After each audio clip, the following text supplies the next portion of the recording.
Hey guys, welcome back to another tutorial video. So in today's video, I'll show you how to download your resume from ZipRecruiter.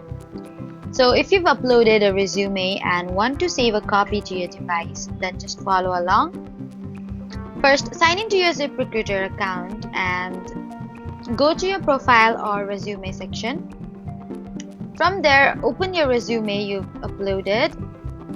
And if downloading is available, you'll see a download or download resume button.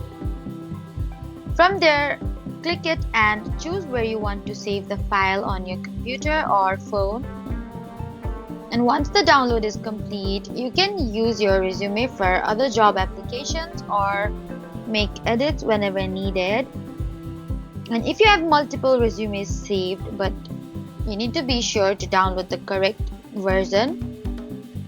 So that was how to download a resume from ZipRecruiter. Please don't forget to like, comment, and subscribe for more helpful tutorials. Thank you for watching.